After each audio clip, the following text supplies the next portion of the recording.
All right, so as we continue on with confidence intervals here for one sample, we have a problem here. It says in education, relative to other nations, how do fourth graders in the United States rank in terms of reading and ability math? Are they the bottom 50% or are they in the top 50%? In a survey of 700 randomly sampled registered voters, and I'm going to go ahead and underline that for later, in the United States, conducted by the Conquest Communication Group, 258 of them correctly answered that fourth graders are in the top 5%. I'm going to underline that 258, just so I can spot it sooner when I answer some questions. By the age of 15, U.S. students dropped to the 50th percentile in reading and below the 25th percentile in mathematics. They asked us to obtain a point estimate for the population proportion of U.S. registered voters who believe fourth graders rank in the top 50 in reading and math ability. So with that in mind, as we think of the 258, that is my X value. And my N value is the 700. And together they give me my point estimate, because since we're dealing with proportions here, my point estimate, my point E, my PE, my point estimate is P hat. So that would be doing 258 divided by 700. So let's go ahead and do a split screen here and keep the calculator up. So 258 divided by 700, and my P hat ends up being 0.36857. I'm going to take it out 5 decimals and use that as we do things if need be. The next thing, it says verify the requirements for constructing confidence interval for P are satisfied. So again, we need to go through the random, we need to go through the normal condition and the independent condition. So first off, when we think about the random condition, it does say a 700 randomly selected sample. So we do have that. We have a simple random sample of 700. For normal, since we're dealing with proportions, we're doing N times P times 1 minus P. Is it greater than or equal to 10? So is 700 times P, well, P in this case would be the 50%. So we're going to go 0.5, and then 1 minus P would be 0.5 again.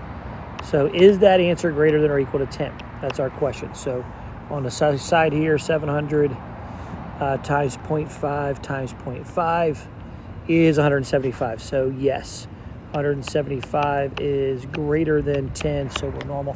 Hey, let's see. How do I get in? Sorry. That's a lot. There's no security guard there, so you go in the entrance over there, okay, and then go in, and then to your left, and then back, and that's where Mommy's is. You walk by those windows, you'll see Mom. Okay. Thank you. Yep. So, sorry about that. Get me into my son in the middle of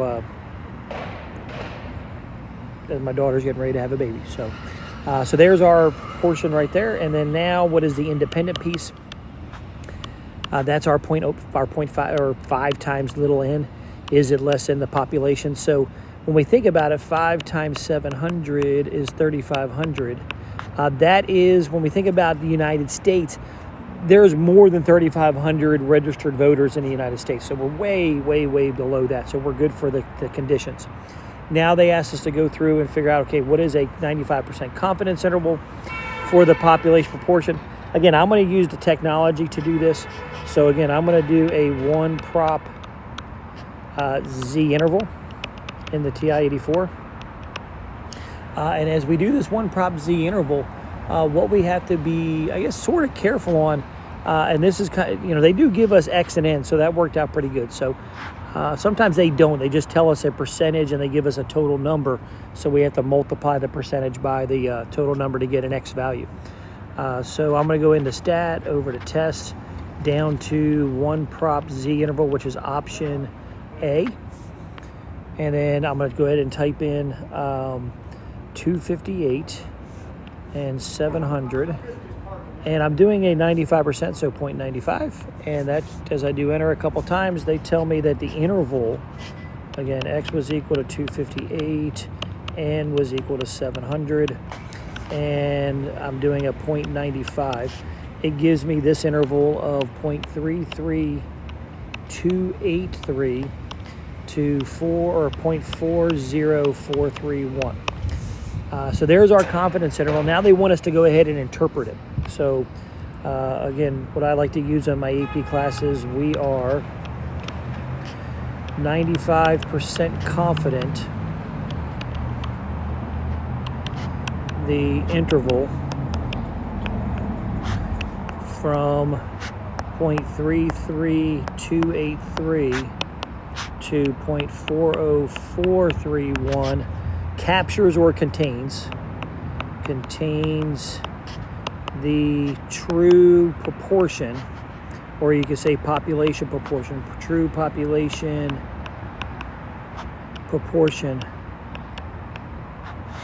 of, and then we go back to our context of our problem, U.S. voters, or registered voters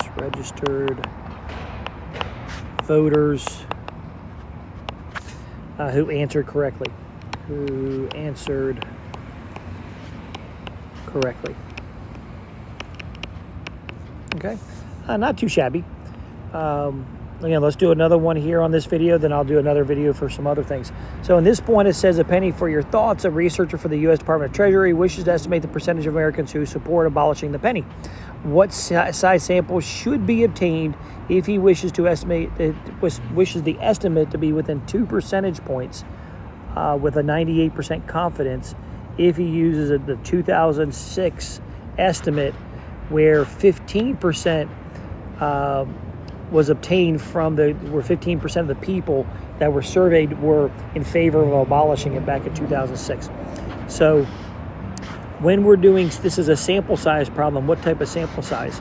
When we're looking at our formula is margin of error is greater than or equal to a z star times the square root of p hat times 1 minus p hat over n, and we got to solve for that n value.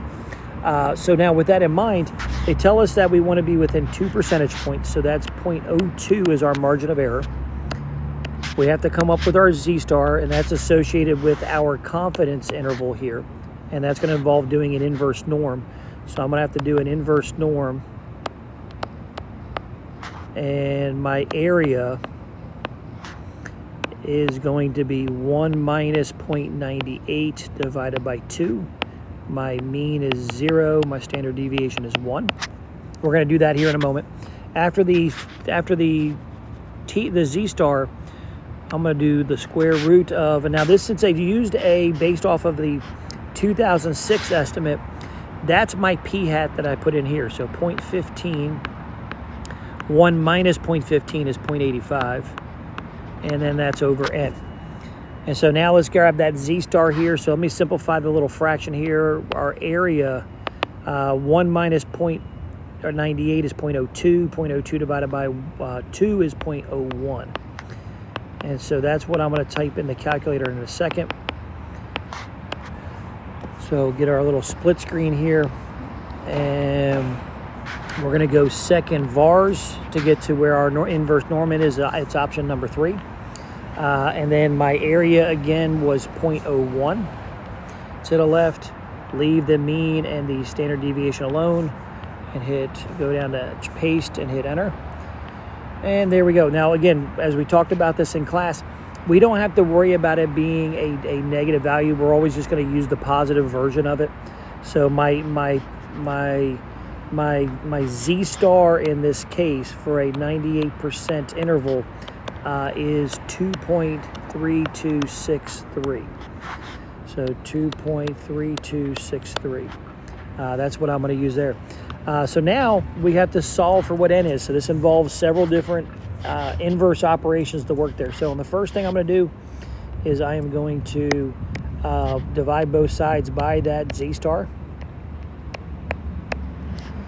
So I'm going to divide both sides by that.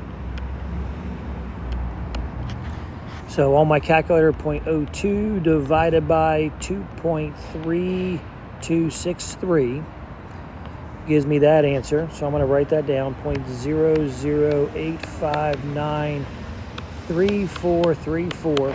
So at this stage right here, I'm not going to do any rounding until I get to my final answer, and then I'm going to round up to the next whole number. So that's going to be greater than the square root. I'm going to multiply 0.15 times 0.85 on a calculator just to simplify that top part. That's over n. So now what I need to do is I need to square both sides because I need to get rid of the square root. That cancels the square root, and I'm left with 0.1275 over n. And then I'm not going to square this left side out because it's going to be in scientific notation, so I'm going to leave it the way it is. And then the quantity squared. Now, as I do a quick little example here, if I have 1 equals 2 over x, or actually let's go with 4. 4 is equal to 2 over x. I technically would multiply both sides by x to get it out of the bottom, and I would have 4x equals 2. And I would divide both sides by 4 and get x is equal to 2/4. And that's the technical way we would have to solve for our n here. Now, I don't want to rewrite that decimal a whole bunch of time, but we can notice here that when it's 4 equal to 2 over x, when it's all said and done, the 4 and the x trade places. So we're just going to trade places here. And we're going to say, all right, n is equal to, or is got to be greater than or equal to 0.1275 divided by that decimal squared.